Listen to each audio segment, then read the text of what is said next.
الحمد لله الحمد لله وكفى والصلاة والسلام على عباده الذين اصطفى خصوصا على سيد الرسل وخاتم الأنبياء أما بعد فأعوذ بالله من الشيطان الرجيم بسم الله الرحمن الرحيم الذين يبخلون ويأمرون الناس بالبخل ويكتمون ما آتاهم الله من فضله وأعتدنا للكافرين عذابا مهینا صدق اللہ العظیم۔ معزز و محترم سامعین و سامعات، گزشتہ درس میں ہم نے پڑھا تھا اللہ رب العزت نے مردوں کو عورتوں پر فوقیت دی ہے، اور میاں بیوی میں جھگڑا ہو جائے، معاملات خراب ہو جائیں، عورت نافرمانی پر اتر آئے تو اس کو کن طریقوں سے سمجھایا جائے، اور پھر بہت سارے معاشرے کے طبقات کے حقوق آئے تھے، جن میں سب سے پہلے اللہ تعالیٰ کا حق بیان ہوا تھا، والدین کے حقوق، قریبی رشتہ داروں کے حقوق، یتیموں کے، مسکینوں کے، اور قریبی پڑوسی، دور کا پڑوسی، رشتہ دار پڑوسی، اور پاس بیٹھنے والا، مجلس کا ساتھی، غلام، ماتحت، ان سب کے حقوق آئے تھے۔ اور پھر فرمایا کہ اللہ تعالیٰ ہر متکبر کو پسند نہیں کرتا، فخر کرنے والے کو، اس لیے کہ جو بندہ تکبر نہیں کرتا، عاجز ہوتا ہے، متواضع تو وہ ہر کسی کے حقوق کو ادا کرتا ہے، اللہ تعالیٰ کے حقوق ادا کرتا ہے، بندوں کے حقوق کو ادا کرتا ہے۔ آج کے درس میں اللہ رب العزت نے بخل اور ان جیسی چند جو بری صفات ہیں، ریاکاری ہے، اور جو بری صفات ہیں، بری صفات ذمیمہ، ان کو بیان کیا ہے۔ مقصد یہ ہے کہ مسلمانوں کو چاہیے، یہ صفات یہود کی ہیں، یہ صفات منافقین کی ہیں، کافروں کی ہیں، مسلمانوں کو ان بری صفات سے بچنا چاہیے۔ اللہ رب العزت فرماتے ہیں الذین یبخلون، وہ لوگ جو بخل کرتے ہیں۔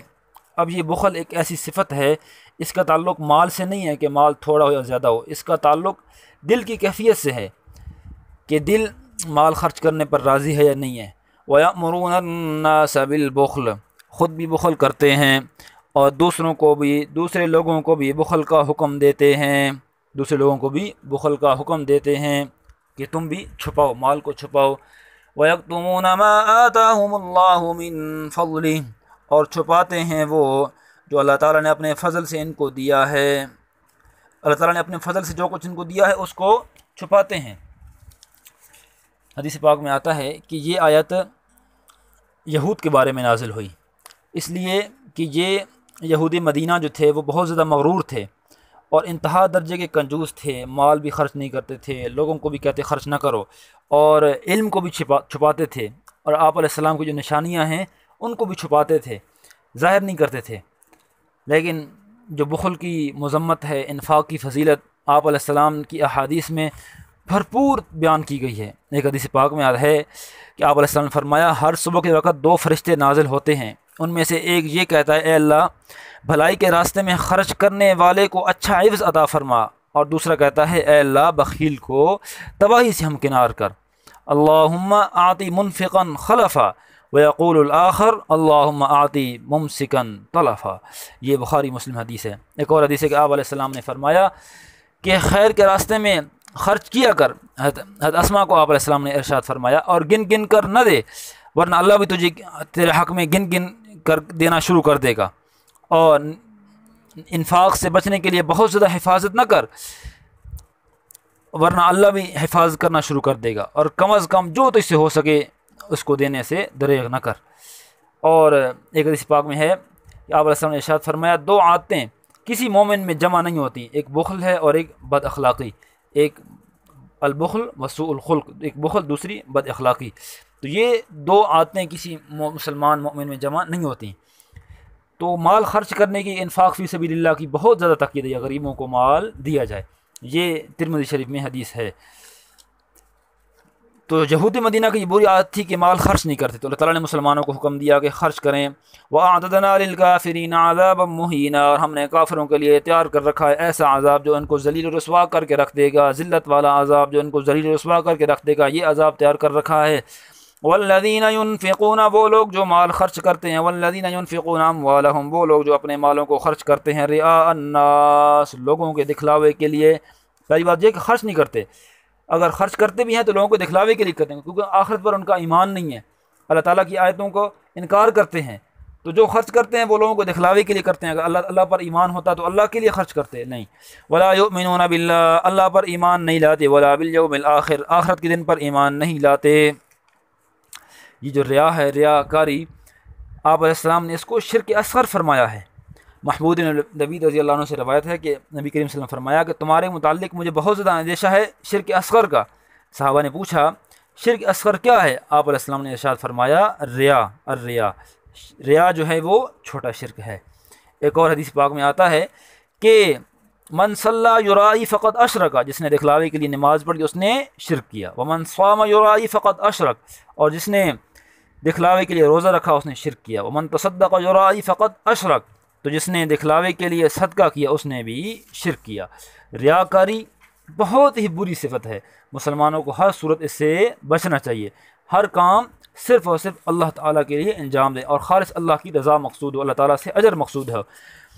فرمایا کہ جو لوگ اپنے مالوں کو خرچ کرتے ہیں لوگوں کو دکھلاوے کے لیے، اللہ پر ایمان نہیں لاتے، آخرت کے دن پر ایمان نہیں لاتے۔ وَمَن يَكُنِ الشَّيْطَانُ، ان کا انجام کیا ہے؟ یہ شیطان کے ساتھی ہیں، اور جو ہو شیطان کا ساتھی، وَمَن يَكُنِ الشَّيْطَانُ لَهُ قَرِينًا، جو ہوا شیطان کا ساتھی، فَسَاءَ قَرِينًا، تو یہ شیطان بہت برا ساتھی ہے۔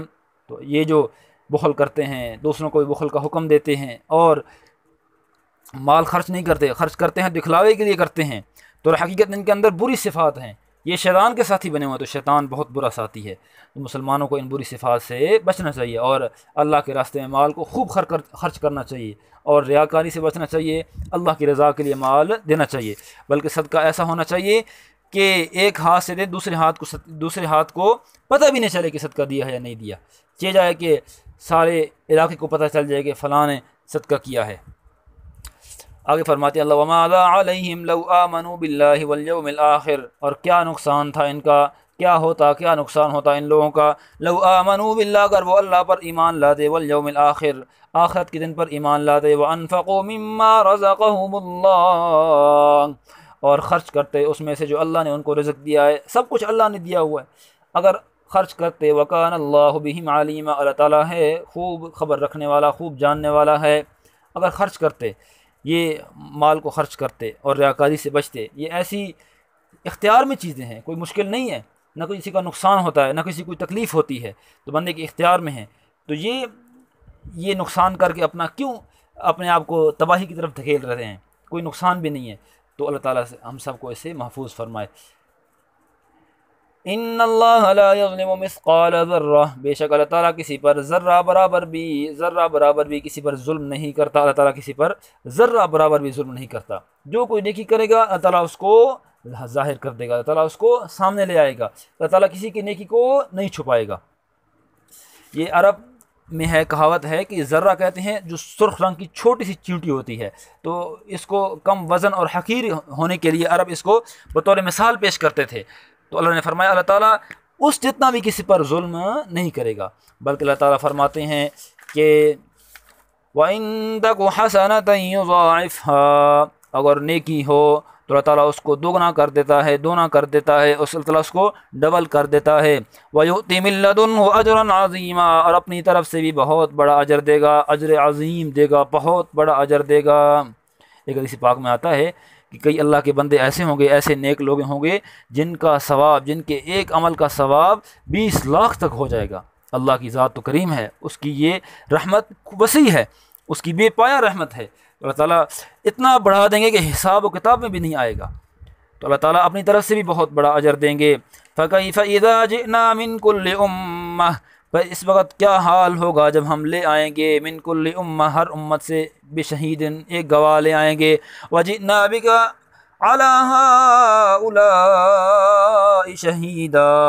اور اے پیغمبر علیہ الصلاۃ والسلام ہم آپ کو بھی ان پر گواہ لے آئیں گے، آپ کو بھی ان کافروں پر گواہ لے آئیں گے۔